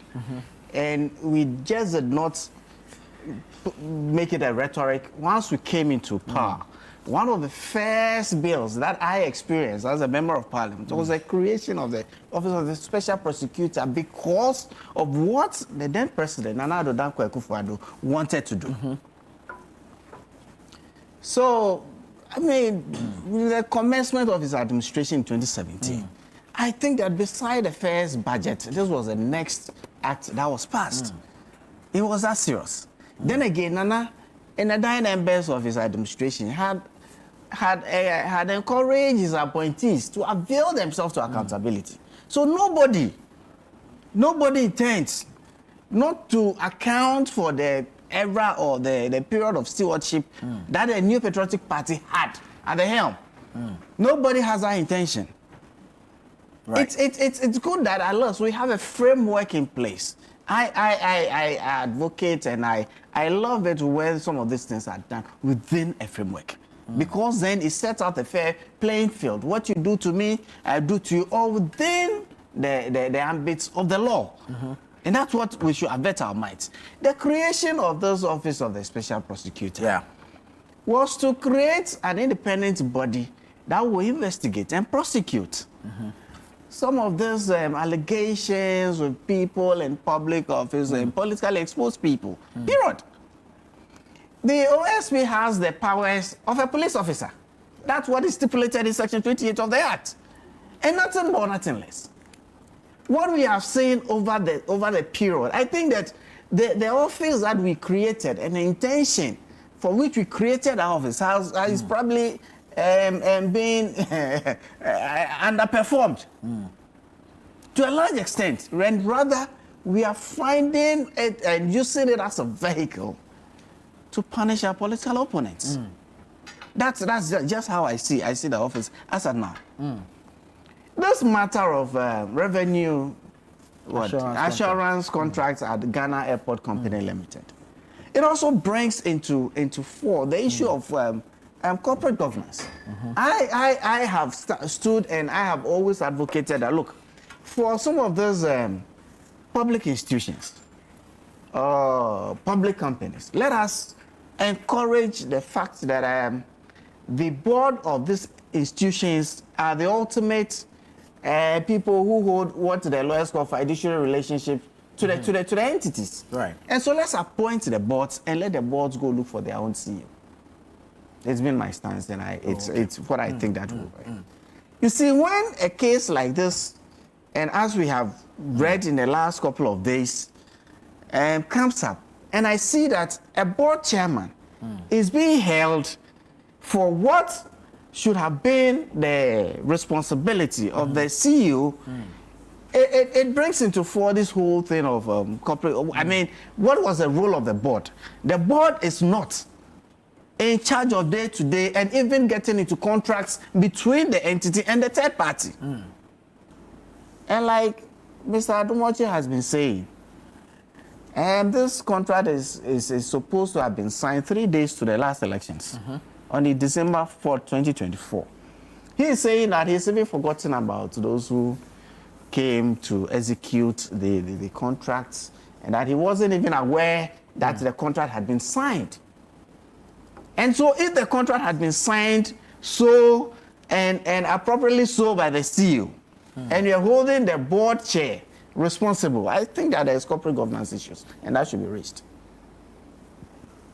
This whole thing of getting your political opponents and using the law that's been created to hound them, it don't start from Paul Adumochi's time.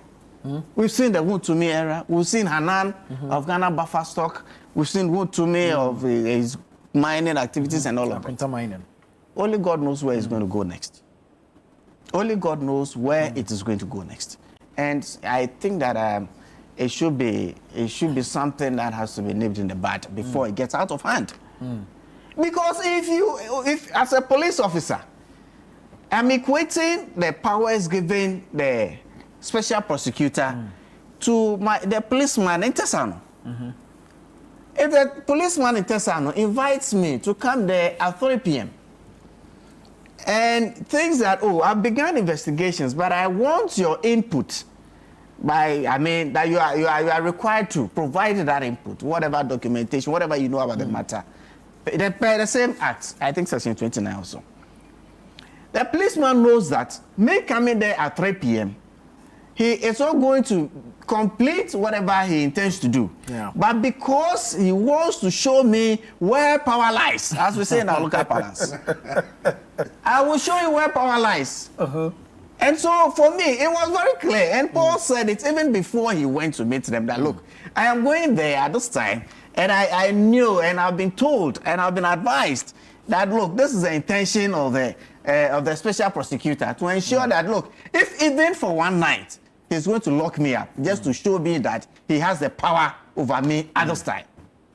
And for us to use an act of parliament to execute some of these personal issues or whatever, and political hounding of our opponents is very, very unfortunate. Right. It's very unfortunate. Look, for the special prosecutor to say that, or to even think about the fact that, look, for me to grant you bail, bring 2 sureties, which are properties registered in your own name. How many properties are registered in Ghana? How many properties in Ghana are registered? I can tell you, in the whole of my constituency, very, very, very few properties have title. Because a large chunk of them was initially meant for a national sports complex, and people got in their share. Nobody has title to that property in that whole vast place. This is Accra. Outside of Accra, how many properties do have title? And you want properties registered in my own name? It's just very obvious the intention of the special prosecutor and what he wanted to do to show Paul Adumochi that, look, I am the new sheriff in town. No matter what you have said against my office, no matter what you said against my person on TV, today I am going to show you that me, Kisi Ajabin, I am going to change your sleeping place. Mr. Saudabre, that's simple. That is simply what the special prosecutor set out to do. Explained that based on what is involved, they look for something that they can offset. He can. The council was look. You can go to court to vary whatever bail terms within 48 hours. But then, by the time you go to court and come, he would have achieved his purpose by getting you to sleep in jail for a night. At least a night he will do it. He has showed you where power lies. And for him to be using an act of parliament to settle this cause, it's most unfortunate. This was not the intention of us passing the act in 2017. Let me just come in quickly. You see, I did a coup plotters case. Okay, yeah. Dr. McPam, may he so rest in peace. You know, we had to use his own property as a bail for him. Because it's not out of place in the law that you use your own property, maybe you give it to another person that will stand as sureties because they want your property. And you know, once we're doing that, it was even escalated to the Chief Justice's office to make sure that the property you are bringing with title it's in your name. So it's not out of place. You see, I don't think that we are escalating that our opponent in the sense that if you see what happened in 2017, Alesegbefia, Sherry Aite, Dr. Sherry Aite, Opuni, all those being hauled before, it is just that it didn't come out. I was part of the lawyers for them. But that is not the magnitude of what we are seeing today.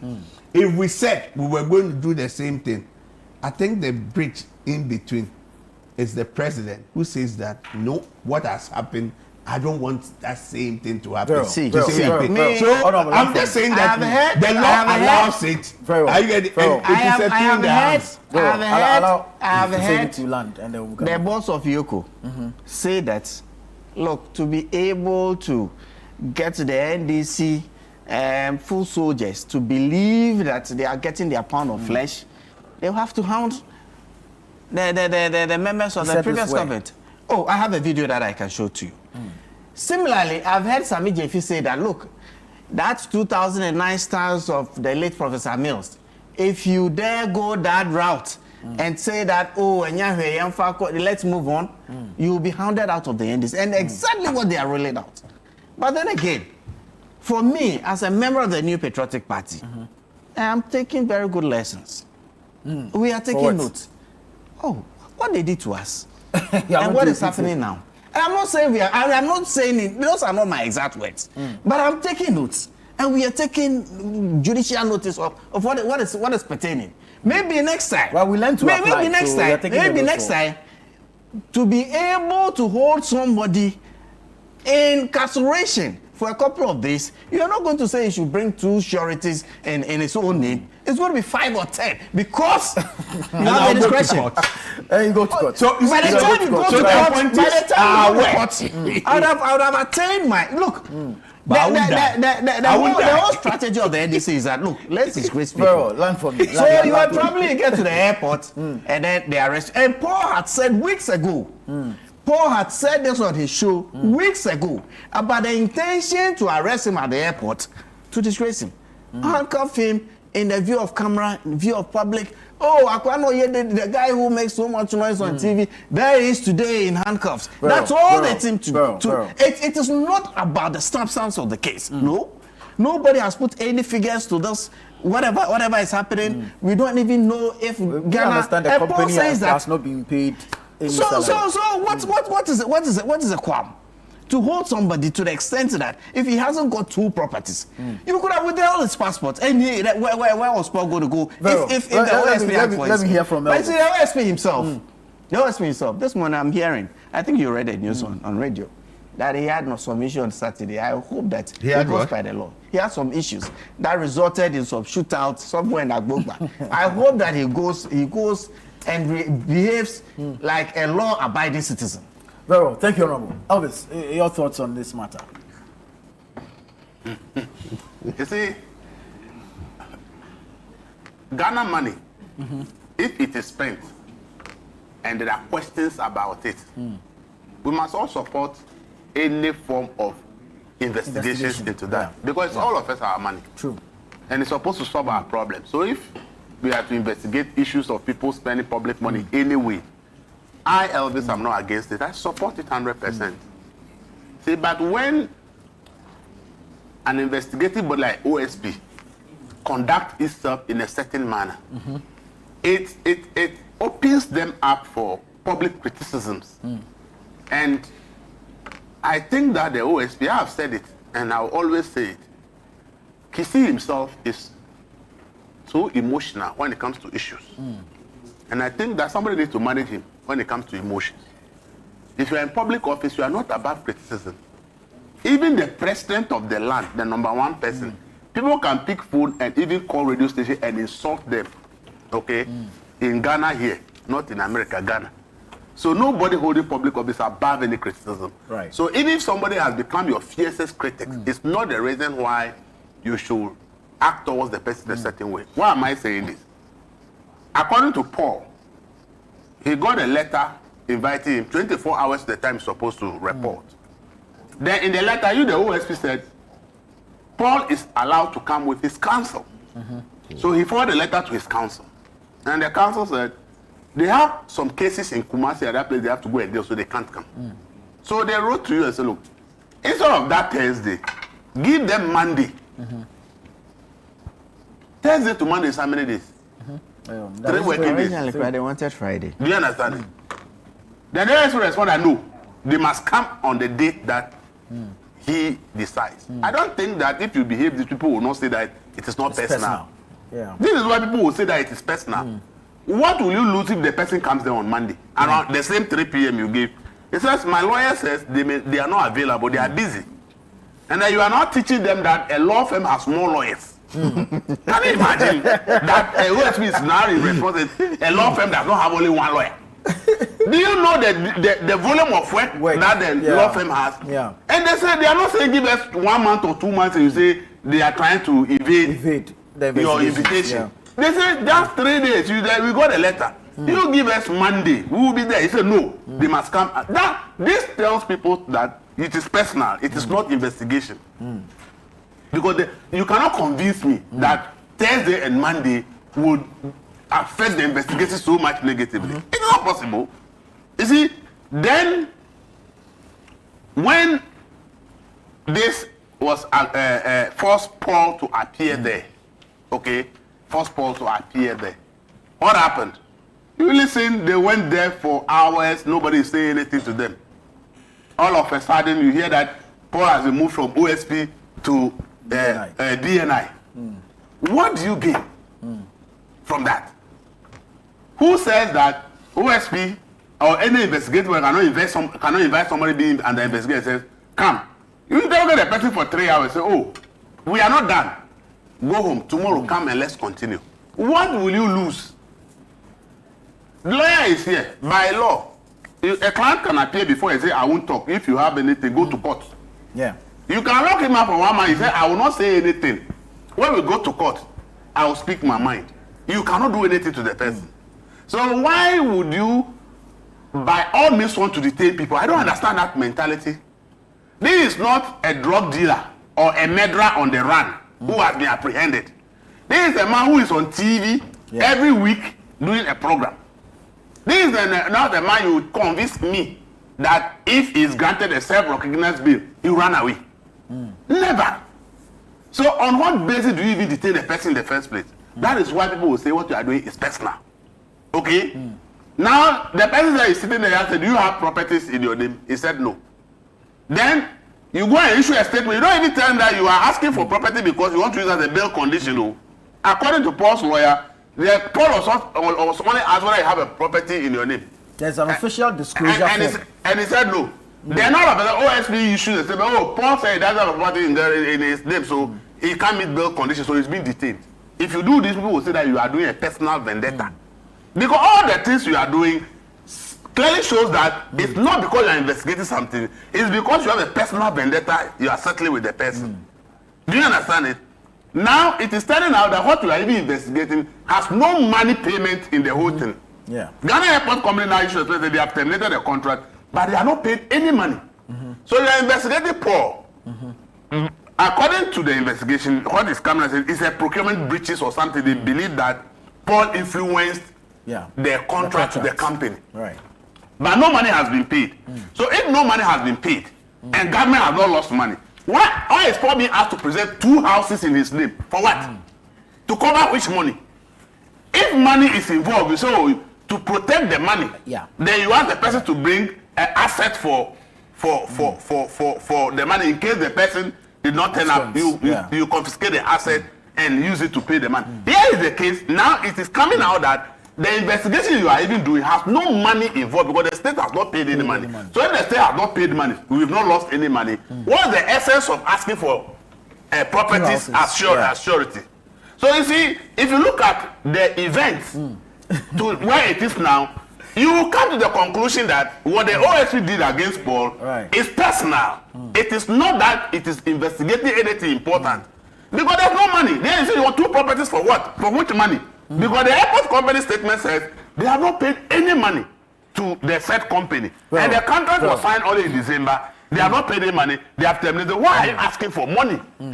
Property as a surety. So you see, I think the OSP's office said they have to be very careful because one day someone will wake up and say we should close it down. Because the OSP office was created on February 23rd, 2018. Today the OSP office is 7 good years. Amidu served for 3 years. In fact, Kisi was sworn in on the 4th of August 2022. So Kisi is 4 years in office today. Tell me the successful prosecution so far the office has been able to do. So even if with 7 years creation, Amidu 3 years, Kisi 4 years, and we cannot even boast of any meaningful achievement of the office. And now you are behaving in ways that anybody following this order of events are recounted will have no doubt in his mind that what we are doing to Paul is personal and not investigation. Thank you so much. Why should people not criticize you? Unfortunately, we'll have to leave it here. We've run out of time, but thank you so much, gentlemen. This has been good. News review segment on Breakfast Daily just ended, but stay with us. There's more ahead on the show.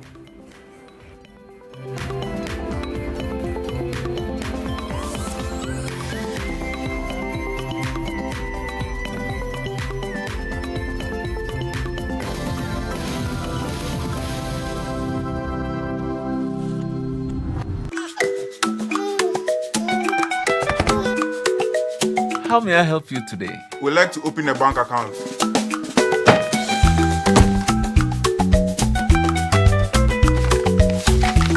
Sign here, sign here, sign here, and here.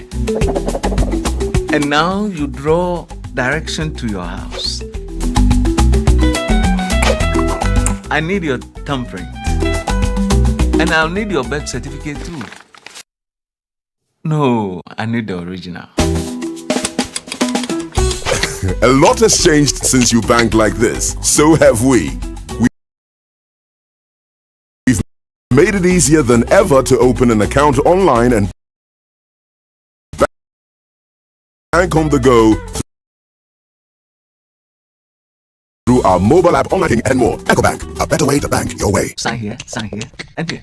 EcoBank, the Pan African Bank. In a fast-growing